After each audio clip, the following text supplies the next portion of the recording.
ಎಲ್ರಿಗೂ ನಮಸ್ಕಾರ.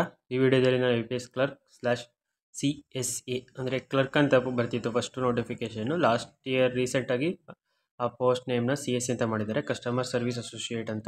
2025 notification out ಆಗಿದೆ. ರಿಜಿಸ್ಟ್ರೇಷನ್ ಬಂದುಬಿಟ್ಟು ನಿನ್ನೆಯಿಂದಲೇ ಸ್ಟಾರ್ಟ್ ಆಗಿದೆ, 21ನೇ ತಾರೀಕುವರೆಗೂ ಇರುತ್ತೆ. ಆಗಸ್ಟ್ 21ನೇ ತಾರೀಕುವರೆಗೂ ರಿಜಿಸ್ಟ್ರೇಷನ್ ಇರುತ್ತೆ. ಪೇಮೆಂಟ್ ವಿಂಡೋನು ಸೇಮು, 1ನೇ ತಾರೀಕಿಂದ 21ನೇ ತಾರೀಕುವರೆಗೂ. ಎಕ್ಸಾಮ್ಸ್ ಪ್ರೀ ಎಕ್ಸಾಮಿನೇಷನ್ ಟ್ರೈನಿಂಗ್ ಅಂತ ಇದೆ. ಇದು other backward classes SC ST ಆ ಕ್ಯಾಟಗರಿ ಅವರಿಗೆ ಆ್ಯಂಡ್ ಜನರಲ್ ಅವರಿಗೆ ಇಲ್ಲ. ಇದಕ್ಕೆ ಆಫ್ಲೈನೇ ಹೋಗ್ಬೇಕಾ ಟ್ರೈನಿಂಗಿಗೆ ಅಂತ ಏನಿಲ್ಲ, ಆನ್ಲೈನಲ್ಲೇ ಮೆಟೀರಿಯಲ್ಸ್ ಕೊಡ್ತಾರೆ ಅಥವಾ ಯಾವ್ದಾದ್ರು ಅವರು ಕ್ಲಾಸಸ್ ವೀಡಿಯೋ ಕೊಡ್ತಾರೆ. ಸೊ ಅದನ್ನು ನೀವು ಫಾಲೋ ಮಾಡ್ಬೋದು. ಅದಕ್ಕೆ ಪ್ರಿಲಿಮ್ಸ್ ಎಕ್ಸಾಮ್ ಒಂದು ವಾರ ಇದ್ದಂಗೆ ಈ ಪ್ರೊಸೆಸ್ ನಡೆಯುತ್ತೆ. PET pre examination training. So online examination prelims mains exact dates, prelims October ಅಂತ ಕೊಟ್ಟಿದ್ದಾರೆ, ಮೇಯ್ನ್ಸು ನವೆಂಬರ್ ಅಂತ ಕೊಟ್ಟಿದ್ದಾರೆ, ಪ್ರಾವಿಷನ್ ಅಲಾಟ್ಮೆಂಟ್ ಮಾರ್ಚ್ ಅಂತ ಕೊಟ್ಟಿದ್ದಾರೆ.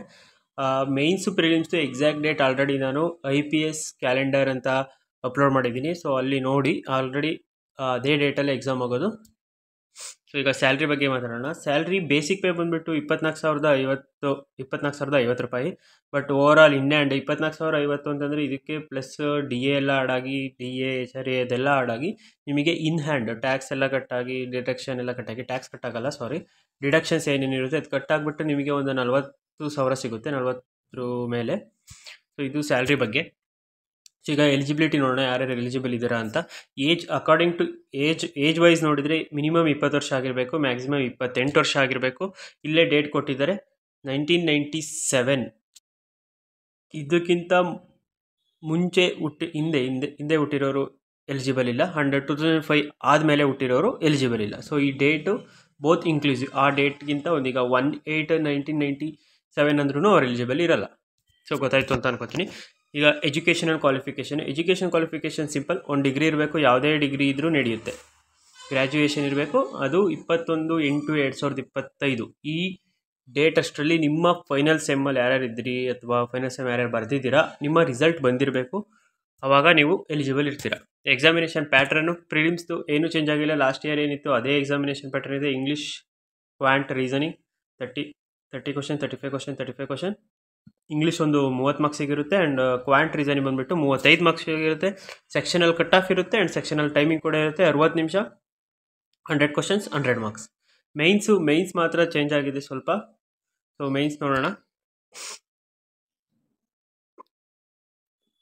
GA ಬಂದುಬಿಟ್ಟು 40 ಕ್ವಶನ್ನು 50 ಮಾರ್ಕ್ಸಿಗೆ, ಇಂಗ್ಲೀಷ್ ಬಂದುಬಿಟ್ಟು 40 ಕ್ವಶನ್ 40 ಮಾರ್ಕ್ಸು, ರೀಸನಿಂಗ್ ಎಬಿಲಿಟಿ ಬಂದುಬಿಟ್ಟು 40 ಕ್ವಶನ್ 60 ಮಾರ್ಕ್ಸು, ಕ್ವಾಂಟ್ ಬಂದುಬಿಟ್ಟು 35 question 50 marks, total 155 questions 200 marks. IPS POಗೆ ಡಿಸ್ಕ್ರಿಪ್ಟಿವ್ ಇರುತ್ತೆ, ಕ್ಲರ್ಕಿಗೆ ಡಿಸ್ಕ್ರಿಪ್ಟಿವ್ ಇರಲ್ಲ. ಆ್ಯಂಡ್ ಆಫ್ಟರ್ ಪ್ರಿಲಿಮ್ಸ್ ಮೇಯ್ನ್ಸ್ POದಲ್ಲಿ ಇಂಟರ್ವ್ಯೂ ಇರುತ್ತೆ, ಇಲ್ಲಿ ಇಂಟರ್ವ್ಯೂ ಇರಲ್ಲ, ಡೈರೆಕ್ಟ್ ಸೆಲೆಕ್ಷನ್. ಬಟ್ ಈ ಸಲ ಒಂದು ಚೇಂಜ್ ಆಗಿದೆ. ಈ ಚೇಂಜು ಕರ್ನಾಟಕ ಕ್ಯಾಂಡಿಡೇಟ್ಸ್ಗೆ ತುಂಬ ಒಳ್ಳೆಯದು. ಯಾಕೆ ಅಂತ ಹೇಳ್ತೀನಿ ನೋಡಿ. LPT ಅಂದರೆ ಲ್ಯಾಂಗ್ವೇಜ್ ಪ್ರೊಫಿಷಿಯನ್ಸಿ ಟೆಸ್ಟ್, ಲೋಕಲ್ ಲ್ಯಾಂಗ್ವೇಜ್ದು. ಸೊ ಇದು ಏನಕ್ಕೆ ಇಂಪಾರ್ಟೆಂಟ್ ಅಂದರೆ, ಈಗ ನಮ್ಮ ಸ್ಟೇಟ್ಗೆ ಕಟ್ ಆಫ್ ಅಂದರೆ ನಮ್ಮ ಸ್ಟೇಟ್ ವೇಕೆನ್ಸಿ ಬಂದಿದ್ದರೆ, ನಮ್ಮ ಪರ್ಟಿಕ್ಯುಲರ್ ಸ್ಟೇಟ್ಗೆ ಪರ್ಟಿಕ್ಯುಲರ್ ವೇಕೆನ್ಸಿ ಅಂತ ಕೊಟ್ಟರೆ ಅದು ಸ್ಟೇಟ್ ವೈಸ್ ಕಟ್ ಆಫ್ ಹೋಗುತ್ತೆ. ಸ್ಟೇಟ್ ವೈಸ್ ಕಟ್ ಆಫ್ ಹೋದಾಗ ಅದರ್ ಸ್ಟೇಟವರು ನಮ್ಮ ಸ್ಟೇಟಿಗೆ ತುಂಬ ಅಪ್ಲೈ ಮಾಡ್ತಾರೆ, ಯಾಕೆಂದರೆ ಕರ್ನಾಟಕದಲ್ಲಿ ಕಟ್ ಆಫ್ ಕಮ್ಮಿ ಹೋಗುತ್ತೆ ಅಂತ. ಬಟ್ ಈ ಸಲ ಅಪ್ಲೈ ಮಾಡಿದ್ರೂ ಇಲ್ಲಿ ಒಂದು ಟೆಸ್ಟ್ ವಿಲ್ ಬಿ ನೋಡಿ, ಈ point 4th point, the test will be conducted after qualifying online mains examination provision allotment but before joining the bank. First ಈ ಥರ ಇರಲಿಲ್ಲ, ಬ್ಯಾಂಕ್ ಜಾಯಿನ್ ಆದಮೇಲೆ ಟೆಸ್ಟು ಆ ಥರ ನಡೆಸ್ತಿದ್ರು. ಬಟ್ ಇವಾಗ ಬಿಫೋರ್ ಜಾಯ್ನಿಂಗ್ ಮೇನ್ಸ್ ಆದಮೇಲೆ ಅವರಿಗೆ ಅಲಾಟ್ಮೆಂಟ್ ಕೊಡೋಕ್ಕಿಂತ ಮುಂಚೆನೇ ಅವರಿಗೆ LPT ಇಟ್ಟಿದ್ದಾರೆ. ಸೊ LPT ಫಾರ್ ಎಕ್ಸಾಂಪಲ್ ನಮ್ಮದು ಯೂನಿಯನ್ ಬ್ಯಾಂಕ್ ಆಫ್ ಇಂಡಿಯಾಗೆ LBO ಪೋಸ್ಟ್ಗೆ LPT ಮಾಡಿದರು, ಇಂಡಿಯನ್ ಬ್ಯಾಂಕ್ ಅವರು LPT ಮಾಡಿದರು. ಸೊ LPT ಮಾಡಿದರೆ ತುಂಬ ಎಡ್ಜ್ ಸಿಗುತ್ತೆ ಕರ್ನಾಟಕದವರಿಗೆ. ಕನ್ನಡ ಯಾರಿಗೆ ಬರಲ್ಲ ಫ್ಲೂಯೆಂಟಾಗಿ ಅವ್ರನ್ನ LPTಲಿ ಹೊರಗಡೆ ಹಾಕ್ತಾರೆ. So out of state competition ಕಮ್ಮಿ ಆಗುತ್ತೆ. ಆ್ಯಂಡ್ ನಮ್ಮ ಸ್ಟೇಟಲ್ಲಿ ಕಾಂಪಿಟೇಷನ್ ಇರೋದೇ ಔಟ್ ಆಫ್ ಸ್ಟೇಟ್ ಅವ್ರದ್ದು, ಪರ್ಟಿಕ್ಯುಲರ್ಲಿ ಬ್ಯಾಂಕಿಂಗ್ ಎಕ್ಸಾಮ್ಗೆ.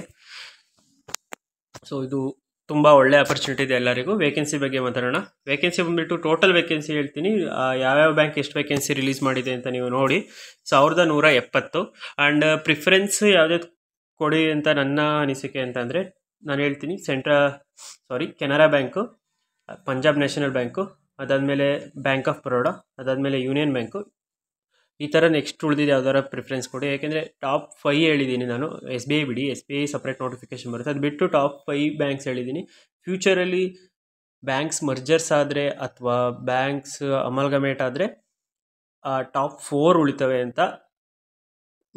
ಲೈಕ್ 2029 ಅಷ್ಟರೊಳಗೆ ಟಾಪ್ 4 ಬ್ಯಾಂಕ್ಸ್ ಮಾತ್ರ ಉಳಿಯೋದು ಅಂತ ಇದೆ. ಸೊ ಅದಕ್ಕೋಸ್ಕರ ಹೇಳಿದ್ದು ಈ ಥರ ಆರ್ಡ್ರಲ್ಲಿ ಆಗಿ ಅಂತ. ಬಟ್ ಉಳಿದಿರೋ ಬ್ಯಾಂಕೆಲ್ಲ ಕೆಲಸ ಸಿಕ್ಕಿರೋರು ಪ್ರೈವೇಟ್ ಆಗ್ತಾರಾ? ಇಲ್ಲ, ಮರ್ಜರ್ ಆಗ್ತಾರೆ. ಅವರು ಪಬ್ಲಿಕ್ ಸೆಕ್ಟರಲ್ಲೇ ಇರ್ತಾರೆ, ಬಟ್ ಬೇರೆ ಬ್ಯಾಂಕು ಮರ್ಜ್ ಆಗುತ್ತೆ ಅಥವಾ ಅಂದರೆ ಬೇರೆ ಬ್ಯಾಂಕ್ ಅಕ್ವೈರ್ ಮಾಡುತ್ತೆ ಬ್ಯಾಂಕ್ನ, ಅಷ್ಟೇ ಸಿಂಪಲ್. ಸೊ ಎಕ್ಸಾಮಿನೇಷನ್ ಸೆಂಟರ್ಸು ಕರ್ನಾಟಕದಲ್ಲಿ ಈ ಕಾಲಮಲ್ಲಿ ಇರೋದೆಲ್ಲ ಪ್ರಿಲಿಮ್ಸು, ಈ ಕಾಲಮಲ್ಲಿಲ್ಲ ಮೇನ್ಸು. ನಿಮಗೆ ನಿಯರ್ ಬೈ ಎಕ್ಸಾಮಿನೇಷನ್ ಸೆಂಟರ್ ಹಾಕೊಳ್ಳಿ. ಆ್ಯಂಡ್ ಹ್ಯಾಂಡ್ ರಿಟನ್ ಡಿಕ್ಲರೇಷನ್ ಮತ್ತು signature should be in black ink. ಇದನ್ನು ಮಿಸ್ ಮಾಡಬೇಡಿ. ನಿಮ್ಮ ಹ್ಯಾಂಡ್ ರಿಟನ್ ಡಿಕ್ಲರೇಷನು ಮತ್ತು ನಿಮ್ಮ ಸಿಗ್ನೇಚರು ಬ್ಲ್ಯಾಕ್ ಇಂಕಲ್ಲೇ ಇರಬೇಕು. It's a mandatory thing. ನೋಟಿಫಿಕೇಷನಲ್ಲೂ ಕ್ಲಿಯರಾಗಿ ಮೆನ್ಷನ್ ಮಾಡಿದ್ದಾರೆ. ನೀವು ಒಂದ್ಸಲ ಫುಲ್ಲು ಸ್ಕ್ರಾಲ್ ಮಾಡಿ ಡೌನಲ್ಲಿ ಲಾಸ್ಟ್ ಪೇಜಸಲ್ಲಿ ಇರುತ್ತೆ. ಇದನ್ನು ನೋಡಿಬಿಟ್ಟು ನೀಟಾಗಿ ಅಪ್ಲಿಕೇಶನ್ನ ಫಿಲ್ ಮಾಡಿ. ಏನೇ ಡೌಟ್ ಇದ್ದರೂ ಕಮೆಂಟ್ ಸೆಕ್ಷನಲ್ಲಿ ಕಮೆಂಟ್ ಹಾಕಿ. ಇಲ್ಲಾಂದರೆ ಟೆಲಿಗ್ರಾಮ್ ಚಾನಲ್ ಲಿಂಕ್ ಇದೆ, ಟೆಲಿಗ್ರಾಮ್ ಚಾನಲಲ್ಲಿ ಜಾಯ್ನ್ ಆಗಿಬಿಟ್ಟು ಡಿಸ್ಕಷನ್ ಗ್ರೂಪ್ ಇದೆ, ಆ ಡಿಸ್ಕಷನ್ ಗ್ರೂಪಲ್ಲಿ ಮೆಸೇಜ್ ಹಾಕಿ. ನಾನು ರಿಪ್ಲೈ ಮಾಡಲಿಲ್ಲ ಅಂದರೂ ಬೇರೆಯವ್ರು ರಿಪ್ಲೈ ಮಾಡ್ತಾರೆ. ಇವಾಗ ಸ್ವಲ್ಪ ನನ್ನ ಶೆಡ್ಯೂಲ್ ಬ್ಯುಸಿ ಇರೋದ್ರಿಂದ ಎಲ್ಲ ಮೆಸೇಜ್ಗಳನ್ನೂ ಓದೋಕ್ಕಾಗಲ್ಲ.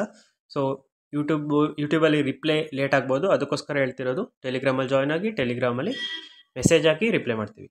Thank you for watching.